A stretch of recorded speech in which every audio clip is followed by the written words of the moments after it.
Check, check. What's going on, y'all? It's Kenny Cams here. This is the Black Show. It's a kind of a special edition. I'm working on the new way to record. As like I said, it takes me a little bit of time to get some of this stuff done. Like I got a lot going on, so a little bit less now, so it'll make it a little easier. But let's look at Nick Fuentes talking about Trump, reiterating a lot of the stuff that I was talking about prior to the election that you could see obviously happening. So I'm gonna let Nick talk about it. Let's see what we got. Remember the sentiment. The sentiment was, it will be different this time. They said, it will be different this time. Golden age. It's going to be a golden age. A truly golden age. You're going back. You're going back, they said. You have 50 days until all illegals will be deported. Remember this? They said, we're going to cut the deficit by $2 trillion. Remember Elon Musk was in the White House? Yeah, you forgot. It got memory hold. Remember Doge? Department of Government Efficiency, like the meme coin? We're going to cut $2 trillion from the deficit. We're going to deport millions of people. We're going to eliminate the Department of Education. We're going to build the wall. We're going to end the war in Ukraine in 24 hours. Remember? Everybody thought it was going to be Trump and Vivek and Elon and Tulsi Gabbard and RFK Jr. dancing to Staying Alive while they shrank the government and, introduced the golden age and everything would be great. Remember this? Those are the vibes coming in to the election. You might recall I did not vote. So just talking about this point specifically is one where I was saying and it's on the left and the right. And I feel like not everybody, a good portion of America is living in fairy tales and movies, and they don't really understand how this stuff actually works. Or not even understand, because even when you explain it to them, they deny it and say, oh, you're a conspiracy theorist. And no, that's not. And it's odd to me how people will not trust people in their immediate circle or their immediate area or surroundings, but have overwhelming trust that these politicians that have something to gain by lying to you are the ones that are telling the truth. And I think it's because a good portion of Americans don't realize that our media is compromised. It has been from the go. That was the whole point of it. Larry Ellison just bought up most of the media, and they don't understand how that we actually functionally live under a gang rule. And it's been this is not recently. It's not a Trump thing. This has been since the King in England, and then the Spanish Inquisition and the French American War. These are all rival gangs that are fighting. They don't care about the population other than to bring in revenue. I say it's more Game of Thrones than anybody wants to ever realize. And when I was hearing people talk about Trump and about once Tulsi went over to Trump, I was like, okay, wait a minute. But then you have to go back. Tulsi is in the Economic Forum, Young Global Leaders. She was one of them. Just as Trudeau, just as all of these, Macron, just as all, she's not any different. JFK was born and raised in the system. Donald Trump has always had money. He has very tight connections with the mob, and it's all obvious there on the surface. But I struggle to see how no one sees this, or the masses don't see this. And it's very confusing that people think that's, and I think that it's a trauma response. I think the operation that happened during COVID and with just the last, for my generation since 9/11, but it's been in hyperdrive since COVID. I think everybody's compartmentalizes and they MK Ultra the entire population. That's what I think happened. I think COVID was an MK Ultra what is it called, an experiment on the entire population of the world.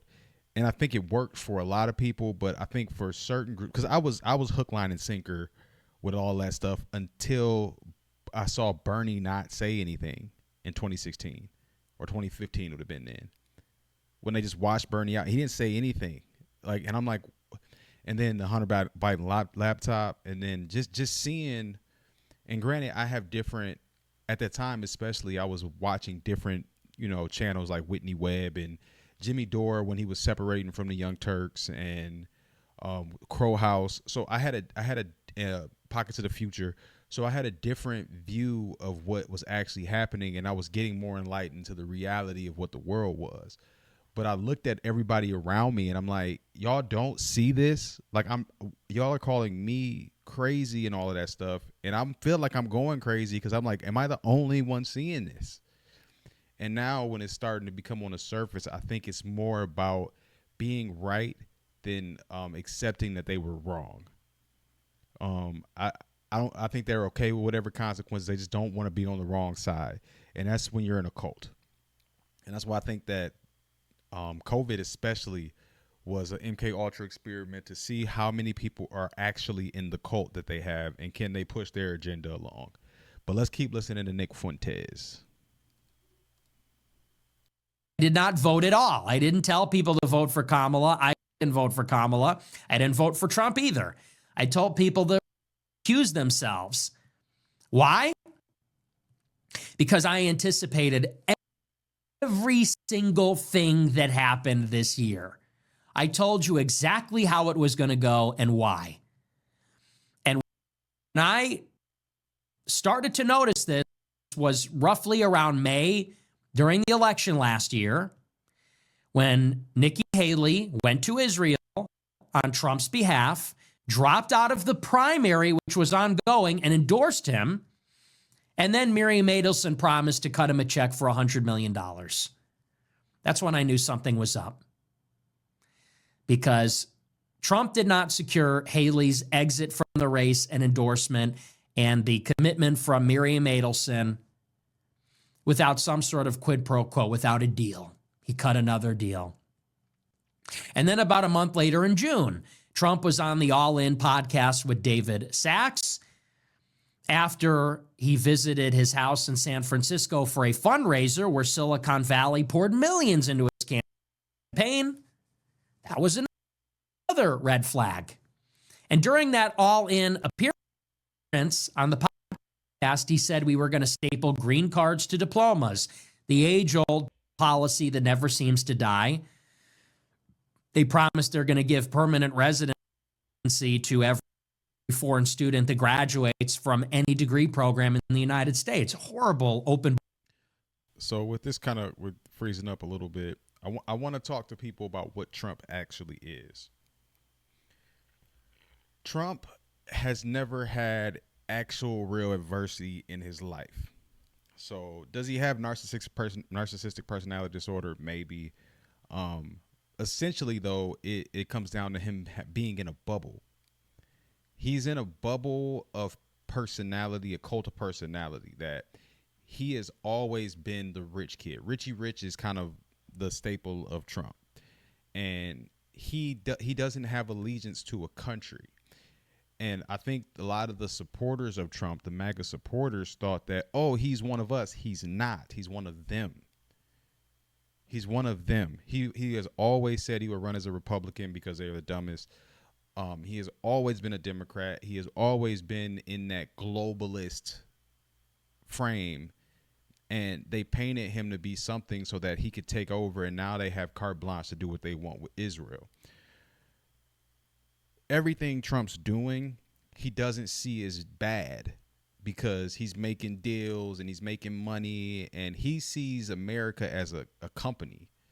He doesn't care if the company succeeds or fails. He's just trying to make as much as he can at that moment, and he's never been told no. He's never been told he's wrong. He's always been the rich guy. So he lives in a bubble it's unsustainable and eventually will lead him to fail. And again, I think a lot of the people in politics in general, I saw the same thing with Obama, of people thinking that Obama can change the world. We live in a mob state. Period. It's no question about that. The mob runs it's and it's not like a specific mob. Like the mobs that you see, like the Corchese family and all those, like they're the that's the lower tier. It's a tier above them. And these again, it's been going back to the probably 16th century, and that's the part that we just won't address. Like Israel controls our government top to bottom clearly. There's no question about that at all. At all. Zero question about that. But what does that mean for the average person? That means we have to start waking up and better understanding what our government actually is, because all of this talk and this like cheerleading, like, oh, my side's going to win. It doesn't matter. It's no such thing as a side in this. It's the very, very wealthy, and then they have a worker B class. That's the entertainers. That's the politicians. That's the major corporation owners. Candace Owens is starting to unravel it, like with these Calvary churches and the military. We America has been a part of a humongous psyop this entire time. Like I felt my whole life of like something just isn't right. Knowing what and I got confirmed when I got to like experience music, and I got to the point where I got pretty much told, give your masters up or you're not going to either be around or we're not going to let you do this. We won't let you continue until you give your masters up, because it's all about ownership. And Candace Owens is unraveling that cork of like it's a military psyop. What military? I don't know. I think it's the continuity of government military. And if you don't know what I'm talking about, look into these things. Like, stop just saying, oh, they're conspiracy theorists and they're making up stories and they hate. I don't hate anybody. I don't even dislike any politicians. I understand what's happening.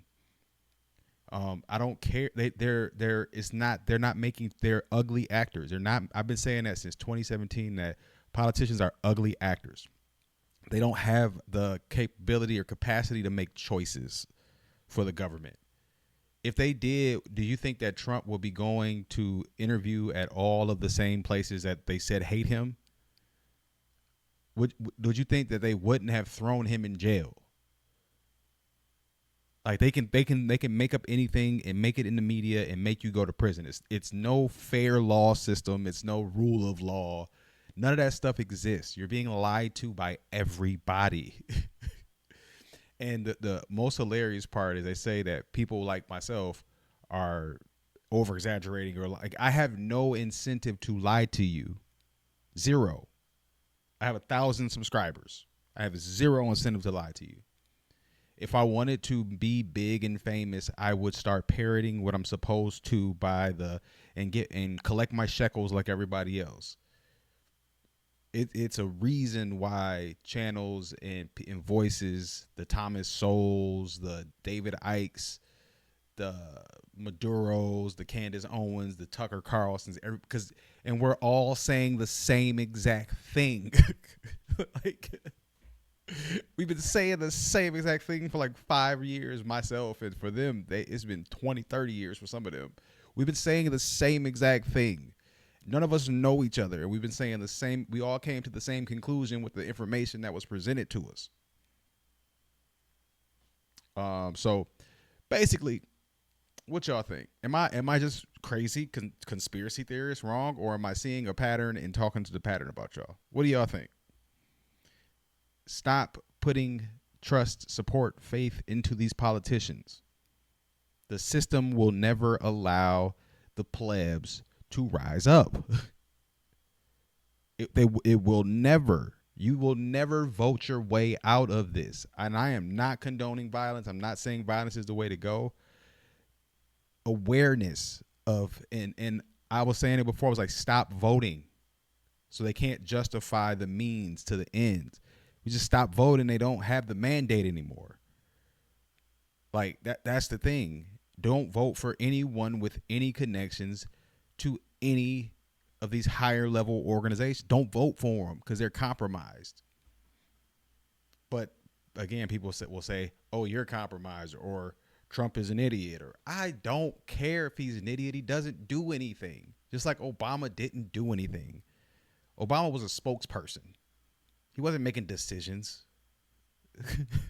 Like, you think that George Bush, the baby Bush, was making decisions? He's a spokesperson. He was a silly person that paints pictures now, and he was doing it so his dad and John McCain could just enforce whatever policy he like. They're not making decisions, guys. It's just delusional to think that. It's childish. It's childlike to think that way. So, all right, y'all. This is Kenny Cams. I am out. Hopefully this recorded well. This is the first time I tried with this one, so we shall see. But I'm out. Peace.